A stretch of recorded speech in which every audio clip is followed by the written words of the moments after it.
Rapidinho mesmo, a gente já volta aqui com o TV Mar News, trazendo informações importantíssimas para vocês. Na semana passada, foi noticiado em todo o nosso país casos de pessoas que chegavam às unidades de saúde com problemas hepáticos, pois é, com hepatite medicamentosa, e pessoas que chegaram, inclusive, a óbito por conta de nebulização de cloroquina. Tanta coisa acontecendo em meio a essa tragédia da pandemia, que a gente agora vai passando para vocês informações a respeito desses tratamentos, chamado tal de tratamento precoce, kit Covid, para que você então possa entender a gravidade dessa situação. Fernando que traz então para a gente essas informações ao vivo.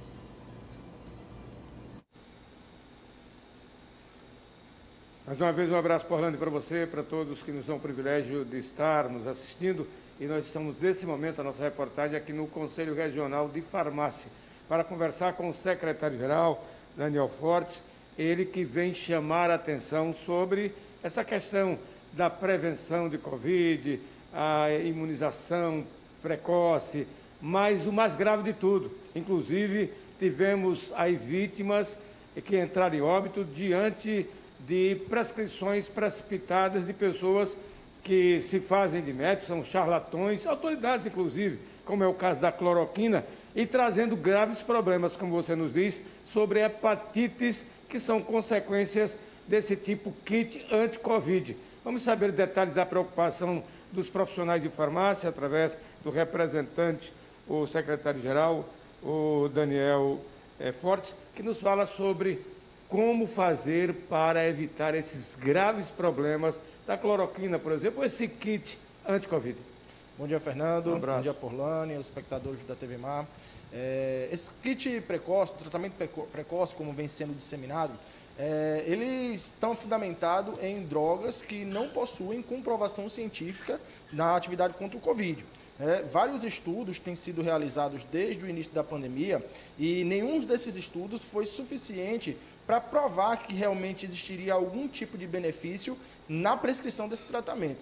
O que vem nos chamando a atenção é que muita gente está usando esse medicamento por conta própria e por prazos que são absurdos, aumentando o risco dessas hepatites medicamentosas que você já citou. E que vem como sintomas, basicamente, fadiga, cansaço, às vezes febre e confusão mental, o que pode levar, como já foi o caso que você nos fala, pelo menos 3 pacientes foram a óbito. Essa ideia de tomar cloroquina e agora também essa invenção de última hora da cloroquina para ser inalada, o que é que pode representar isso para o organismo? Isso é um risco imenso e é uma prescrição fundamentada totalmente na ignorância, Fernando. A hidroxicloroquina, ela, quando é administrada na forma de comprimido, ela contém uma série de substâncias, que na farmácia a gente chama de excipientes, e esses excipientes eles foram feitos para a administração oral daquele medicamento. Quando aqueles excipientes eles são inalados, eles podem desencadear uma resposta inflamatória grave naquele paciente. A Covid, quando tem um comprometimento pulmonar, ele já se trata de uma doença de caráter inflamatório. Então, a gente está colocando substâncias que vão agravar ainda mais esse quadro inflamatório. Além disso, a própria hidroxicloroquina, ela, quando é administrada por via inalatória, a absorção dela é muito rápida. Ela não vai ficar no pulmão, se era esse o objetivo do médico na hora de prescrever. Ela vai ser rapidamente absorvida para a corrente sanguínea e aí ela pode ser potencializada porque a sua concentração fica muito elevada. Então, a gente desaconselha completamente que esse teste aí, que essa droga, ela seja administrada por essa via. Não pode usar hidroxicloroquina por via inalatória. Ivermectina, azitromicina, isso realmente resolveria o problema da Covid? Serviria para um tratamento precoce? Infelizmente, não. A gente gostaria muito de dizer que realmente essas drogas elas são efetivas no combate à doença, no combate ao agravamento da doença. Mas a gente já teve tempo suficiente, a gente já teve estudos suficientes para provarem para a gente que não existe eficácia com a utilização dessas drogas aí. Obviamente, a gente respeita todo médico, ele tem autonomia na prescrição do seu tratamento, mas a gente gosta de ressaltar os tratamentos que são fundamentados na ciência. Aqueles que são utilizados de forma empírica, sem embasamento realmente realmente eles não vão poder ser recomendados nunca pelo Conselho Regional de Farmácia. Os observadores apontam para uma compra enorme, imensa, com dinheiro, muito dinheiro brasileiro, comprando ivermectina aos Estados Unidos, aliás, aquele outro medicamento que nós falamos agora há pouco, hidroxicloroquina, ao governo americano, inclusive processada por laboratórios do Exército Brasileiro.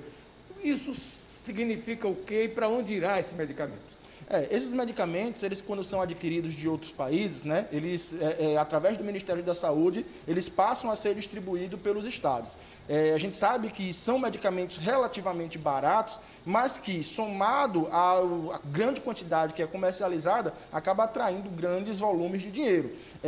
Dinheiro esse que a gente entende que poderia estar sendo investido em outras circunstâncias, né, além de, principalmente, criar uma falsa ilusão de segurança naquelas pessoas que podem utilizar esse produto. O farmacêutico tem sua grande importância nesse momento para orientar a população. Como fica também a autonomia do médico nesse momento diante da concepção de muitos médicos que pensam o contrário da aplicação desses medicamentos? Os médicos eles têm autonomia em relação ao tratamento que prescreveram. Nós, como farmacêuticos, cabemos fazer a dispensação e a orientação quanto ao uso correto daquela droga, daquela substância ali. Mas eu acho que seja o momento de unirmos os profissionais de saúde, cada um contribuir dentro da sua área de conhecimento, para que a gente pense da forma mais racional possível em como combater essa pandemia, sempre fundamentado na ciência e sem utilizar tratamentos que não existe nenhum tipo de comprovação. Isso aí é desmistificação para que, diante da pandemia, que já é algo muito grave, a coisa não se agrave precocemente. Então é importante não entrar nessa mitologia de que certos medicamentos fazem bem, quando na realidade fazem mal e podem levar até a morte. Aqui do Conselho Regional de Farmácia com as imagens de Chico Nogueira, Fernando Palmeira para a TV Mar da Organização, Arnon de Mello, canal 525 NET. Claro, Orlando Santos, a gente segue com você. Pois é, né, gente? A gente precisa estar atenta a essa situação, né? A ciência está aí comprovando o que deve e o que não deve ser feito, tá bom? E olha só, a gente continua falando sobre esse cenário de pandemia. Exatamente por conta da pandemia, muitos estabelecimentos comerciais precisaram ser fechados, alguns por um curto período, enfim. E isso tem impactado diretamente o mercado imobiliário no tocante a aluguéis. E a gente vai conversar sobre essa situação, sobre renegociação de valores de aluguel comercial e inadimplência também, agora com Oneika Albuquerque, ela que é mediadora e advogada, e vai trazendo então mais informações para a gente. O que a gente deve então, Oneika, levar em conta na hora de renegociar um aluguel? Muito bom dia para você, seja bem-vinda aqui ao TV Mar News. Um bom dia, Paulinho. Bom dia a todos os telespectadores. Então, a gente tem que levar em consideração a situação que estamos vivendo hoje, a pandemia e tudo de consequência que isso causa. Então, assim, são inúmeras pessoas que hoje se encontram com... Desculpa, tá falhando a chamada? Não, a gente tá conseguindo te ouvir melhor agora. Tá tudo bem. Só para continuar, então. Então, a gente tem que levar em consideração o cenário que estamos vivendo e isso trouxe consequência para inúmeras pessoas. Então, imagine o que são essas inúmeras pessoas buscando o judiciário, buscando uma outra alternativa, uma alternativa de litígio, de desgaste, né? E que seriam pouco eficazes a curto prazo, né? Porque você sabe que o judiciário ele leva um tempo até que se obtenha algum resultado.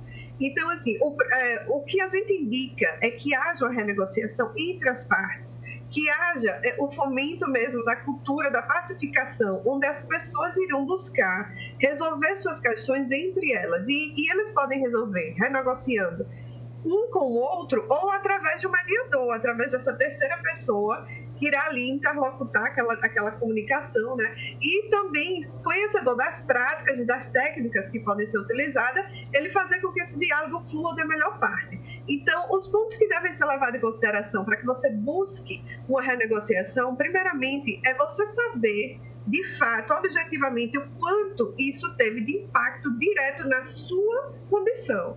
Porque, apesar disso ser uma questão generalizada, a verdade é que nem todos sofreram com a pandemia, sim, muito sofreram, e é em relação a estes que a gente tem que tratar. Aqueles que, de fato, teve alguma consequência em sua economia e quanto foi de impacto. Pode ter sido a metade, pode ter sido completamente, já que teve momentos que foi fechar, os estabelecimentos foram obrigados a fechar. Então, assim, é preciso que haja essa contabilidade bem clara para que é o primeiro passo para a renegociação.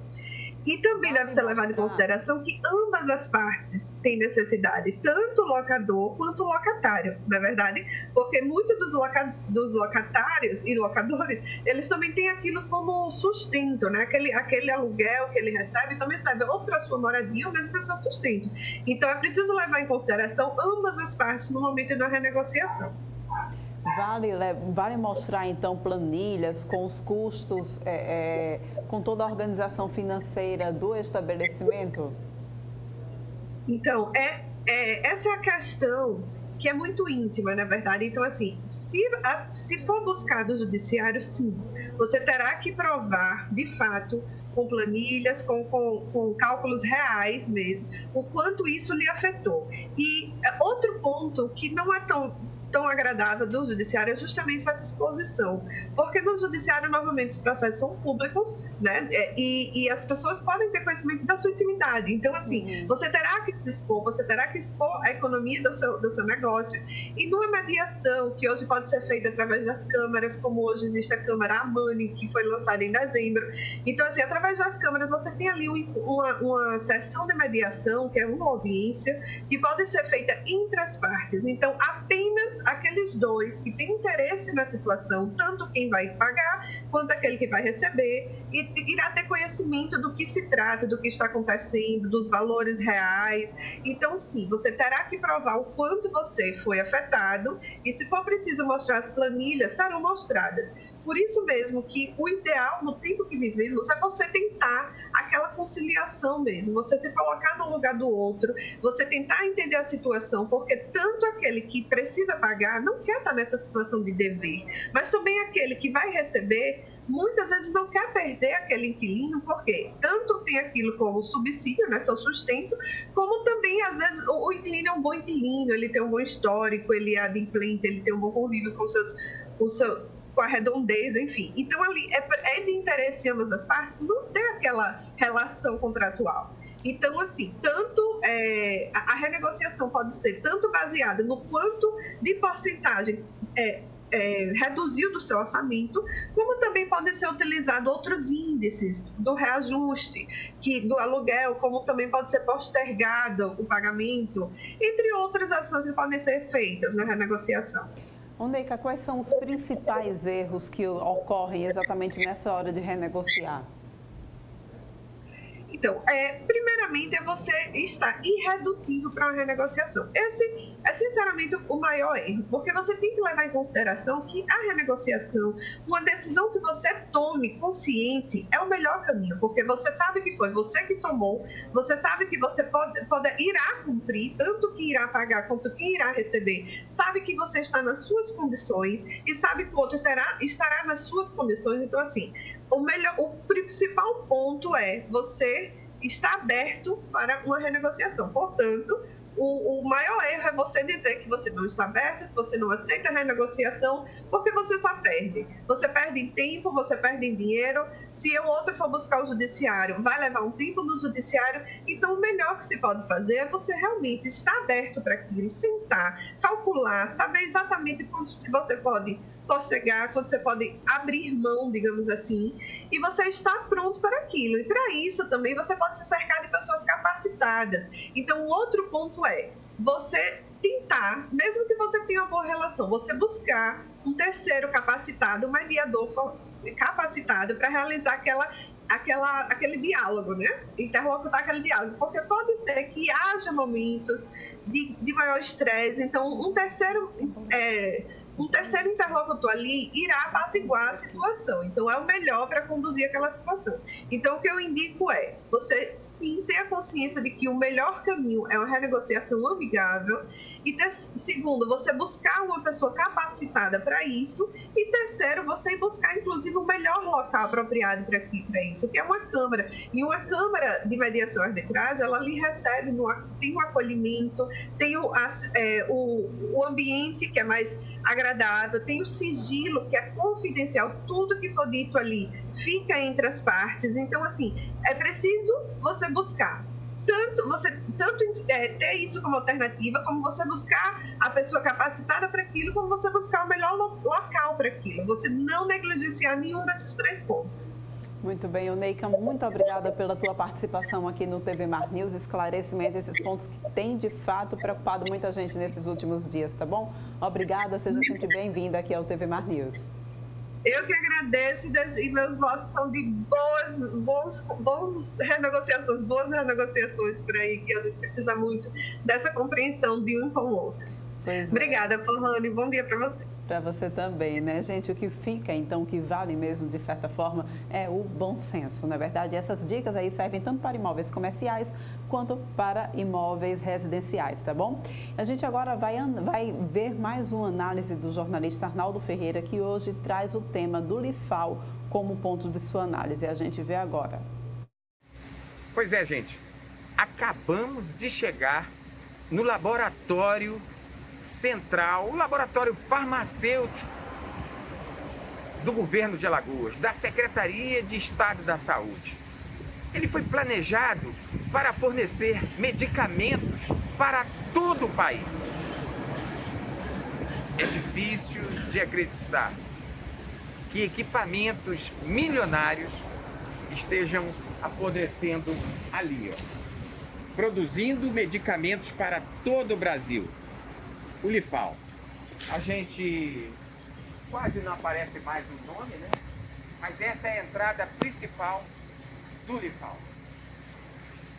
O Lifal, ele neste momento poderia estar ajudando o país a produzir antibióticos, remédios para portadores do vírus da AIDS e de outras doenças sexualmente transmissíveis.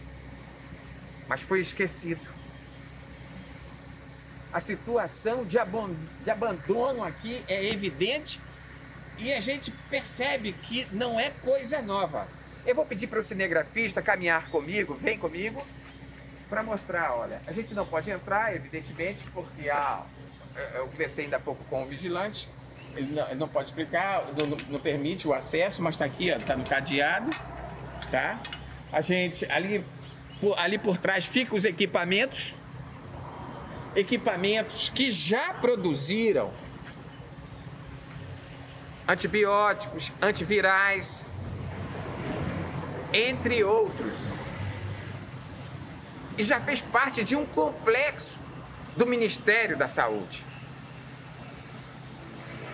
Mas hoje poderia até ajudar na fabricação de vacinas, ser uma central aqui do Nordeste. Mas, lamentavelmente, a imagem que tem aqui é de abandono, desperdício de muito dinheiro público. Se isso vai funcionar um dia, acho improvável. É uma pena, né? E a gente vai encerrando aqui o TV Mar News, passando para vocês informações a respeito do boletim aqui para o nosso estado. Como é que está a situação da Covid-19 aqui no nosso estado? A gente atualiza já aí também na sua telinha. Nas últimas 24 horas, 734 pessoas tiveram a confirmação da Covid-19 aqui no estado de Alagoas, né? Desde o início da pandemia, 151.824 pessoas já se contaminaram oficialmente com a doença. Nós temos aí um número também de 10.031 casos em investigação, ou seja, casos suspeitos da doença aqui no nosso estado. Desse número aí de pessoas que já se contaminaram oficialmente, nós temos 143.777 pessoas que já se recuperaram da Covid-19 aqui no estado de Alagoas. Nas últimas 24 horas, 22 pessoas morreram por conta da Covid-19. Essas pessoas tinham entre 26 e 96 anos. E a gente tem aí, infelizmente, um total de 3.489 pessoas que já morreram por conta da Covid-19 aqui no nosso estado. Na próxima imagem, a gente mostra para vocês como é que está a questão da ocupação dos leitos aqui no nosso estado também, né? Nós temos, então, um total de 67% de ocupação de leitos, o total aqui no estado de Alagoas, 86% de ocupação de leitos da UTI, infelizmente ainda estamos acima dos 80%. Nós temos então aí um número de 61% de ocupação para leitos para quadros clínicos e 21% de ocupação das UTIs intermediárias aqui no nosso estado por conta da Covid-19, tá bom? Fica aí a atualização para vocês, a gente vai encerrando o TV Mar News de hoje. Muito obrigada pela tua companhia durante essa manhã, a gente volta a se encontrar amanhã às 8h30 aqui no teu canal 525 da NET, é claro. Até lá!